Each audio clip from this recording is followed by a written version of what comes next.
Hey folks, we're discussing Generation 6 heroes, and Kingshot has been making these heroes much more complex, as you will see very shortly. And these videos have been getting quite long as a result.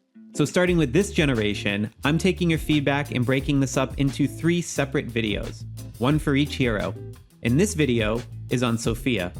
You can see the videos for Triton and Yang in the same hero reviews playlist, linked below in the description. And again, special thanks to Frack of the Frackinator website for once again doing an insane amount of testing of all of these crazy under-the-hood mechanics that Kingshot is throwing at us. So let's dive in. Now for context, we again have a 20% increase in each combat stat from generation to generation for the respective hero type. And we again have a roughly 22% increase for expedition stats. This is roughly the same percentage increase we saw going from Generation 4 to Generation 5, but less than the percentage increase we saw going from Generations 3 to Generations 4. However, due to the compounding effect of all of these increases, Generation 6 still brings heroes with the largest increase in stats in absolute terms in the game, and this is now true for both Conquest and Expedition modes. Interestingly, Sophia's Conquest attack is roughly the same as Vivian's, the Generation 5 Archer hero, which means she can also be a significant source of damage in Arena during Generation 6, provided she has the right moveset. So let's talk about her moveset. Now, Sophia is sort of what you get if Petra grew up and kind of got stuck in a goth phase. Instead of fortune telling, her character design is all about using magic to cause fear and confusion in enemies, which creates some altogether new moves within both her Conquest and the Expedition game modes. And just like Petra, this hero is the roulette wheel hero of her generation. But on the Conquest side, the first skill of Puppet Master introduces the Confuse status effect into the game. And this makes enemy units attack all surrounding units no matter which side of the battlefield they are on. This means in the early battle, your units might still receive damage from confused enemies on the front lines where melee is attacking melee. However, later in the battle, when this move hits the backline, it will most likely result in the enemy entirely damaging itself. Importantly, this move can affect enemy heroes, but the 1-second effect is so quick that you are unlikely to have them cast their ultimate ability during it. So a good way to think of this is that it's basically a 1-second pause from the enemy attacking you on top of an area of effect that does slightly more than that stated 140% damage due to the potential to attack each other. Now her next ability is Scalding Mark. 70% might not sound like that much damage, but remember, Sophia is a few points shy of having the second highest base attack in the game at this point, so it's not as bad as it sounds. However, the 4-second increase to enemy damage taken on the target makes up for it. 6% also doesn't sound like much, but again, consider how many little escort troops could be attacking the target at once, and that 4 seconds allows for some ultimate abilities to potentially trigger as well. And then we have her third skill, which enhances her second by increasing Sophia's attack when the Scalding Mark is active. Also, targets with Scalding Mark now receive the Lash debuff, shown in-game by the thorns surrounding them, which deals further damage. The game does not make clear if this increased damage is for all targets or just Sophia, and again it is impossible to test due to no numbers being presented to the player in-game. For what it's worth, Kingshot support claims that the effects of the Lash debuff only improve her own damage dealt, which makes this a bit less desirable given such a small percentage. And then finally we have her widget skill, Eyes of Obedience. This provides an additional chance for a 1-second application of that Confused status effect to every enemy that she attacks. Most importantly, this means her Scalding Mark area of effect ability can now cause enemies to attack each other at the precise moment in which they are suffering from the increased damage taken effect, which is a nice synergy when it activates. So if I look at her Conquest kit overall, I expect her to stay relevant longer than Triton since she has moves that scale well into future generations even as she becomes a bit overpowered. This is due to these crowd control abilities, which will become more impactful the stronger the enemy is, as well as the damage enhancement, which becomes more impactful the stronger your own team is. It also means she can introduce a bit of random chance element into Conquest mode to help you clear levels you might be stuck on, sort of like Petra did back in Generation 3. Now let's talk about Expedition. But first, a special thanks to my Sloth Squad channel members for their continued support that helps make my work possible. Check out the links below for how to sign up, as well as how you can use your in-game spend to support my channel. Sophia's priority expedition skill should look pretty similar by now. It's that old cavalry favorite of a 40% chance to reduce damage taken by 50% that we've seen on Jabel, Hilda, and Petra before, now just coming back to our latest generation cavalry.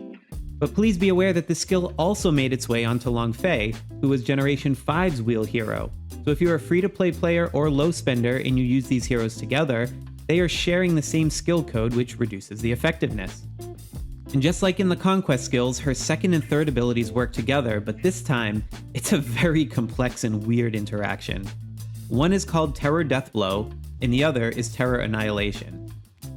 If we start with Deathblow, it applies a new status effect called Terror. The resulting status effect stays applied for the turn after that, but please note that the word turn in-game denotes one attack each of infantry, cavalry, and archer from both combatants. Now, in addition to applying that Terror status effect, enemies will take an extra 200% damage from your cavalry attacks next turn. I phrase it this way because the added damage is actually independent from the Terror effect being applied, and I'll get into why that matters in a second. But first, let's talk about Sophia's Annihilation skill, which adds a 75% damage bonus to all of your troops that attack terrified targets. So this one is linked to the status effect. Now this creates a really bizarre edge case in Bear Hunt. You may remember that there are certain skills that deal damage on the next turn that do not have an effect in Bear Hunt due to the way that event is coded. And in this example, we've been able to measure that the cavalry damage boost that applies the next turn does not have an effect on the Bear Hunt. Meanwhile, the third skill that actually relies on targets being terrified does work on the bear. Weird, right? And there's another weird thing in that one of these skills is called Damage Up, and the other one says Extra Damage Up in the upgrade preview. This may sound like a minor thing, but if you know how combat works under the hood, then whether or not these are two separate skill codes changes whether the bonuses are additive to each other or multiplicative. If you don't know what I'm talking about, then check out the Combat Myths video linked below in the description for more details. Despite the different upgrade preview text between these two abilities, our testing revealed that they do still share the same skill code after all, and thus have an additive relationship to each other, not a multiplicative one. So with all of that said, how do we actually value these two skills? Well, for reference, anything above a 25% increase to a stat or damage for all troop types is a pretty solid ability. That's the benchmark that we measure most of these by. And the more turns that the battle goes on for, the more this third skill actually converges to a 37.5% damage increase. Even considering the fact that it is not active for the first 2 turns of battle where it would have the biggest impact, this is still a great ability, especially if you're talking about longer battles, which are typically those found in player versus player content. Meanwhile, the additional 200% cavalry damage value to you is going to be a bit different depending on what sort of formation you're running. If you have no cavalry at all, it's useless. If most of the damage you're dealing is coming from your own cavalry, that's a pretty solid ability as well. And finally, her widget ability is defensive.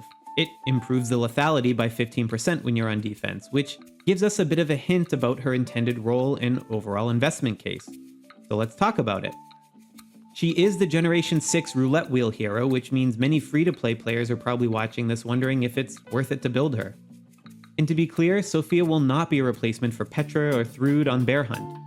She has the wrong widget type and only has one functioning damage skill for that event, which does not really favor the brief 10-turn combat simulation for the Bear Hunt anyway.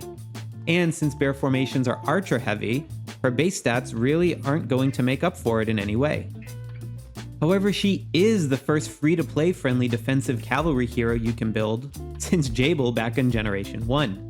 Accordingly, she'll likely help you in multi-team game modes like Swordland, where you need to cover multiple garrisons and your own city, as well as Tri-Alliance, where widget abilities have no impact and you're forced to use 33% cavalry in your formation.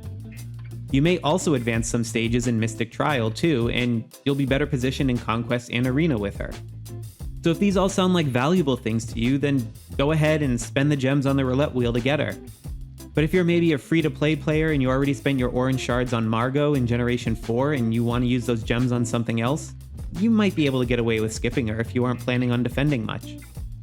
Now, if you are a spender and expect to be defending a garrison with a 60-40 formation in Generation 6, then Sophia will be your best in slot choice due to her high cavalry base stats, a really solid third ability, and a second ability that buffs your cavalry damage, which is going to be 40% of your formation by an additional 200% every couple turns. And even if you do defend with a lower cavalry fraction, she'll probably still outperform the last defensive cavalry hero, Margot, in just about every situation you throw at her due to that stat difference. For offensive PvP formations, I'm still partial to Thrud, and not just for her widget alignment, but also for that ability to strike enemy archers and even cavalry preemptively with her expedition skill set. So even if you somehow did get the same number of enemy troops defeated, the distribution of those losses to enemy cavalry and archers would be superior with Thrud. And this matters on offense since it would set you up nicely for a follow-up rally in a castle battle situation. Now, I always caution people for choosing heroes solely for conquest mode since the return on investment is less than expedition in this game. But that said, I do suspect that she may have a bit more staying power in arena teams than Triton, for example, since her abilities become more valuable the stronger your opponent and your other heroes become. But this is only a hypothesis at this point since the earliest servers are still just getting Generation 7 heroes at the time of this recording. In any case, I hope this Sophia hero review has been helpful to you. Be sure to check out the rest of the Hero Reviews playlist for the other heroes in this generation, plus other generations. And be sure to like, subscribe, and hit the bell icon to stay up to date with the latest hero analysis and other guides as I publish them. Thanks again for watching, and happy gaming out there.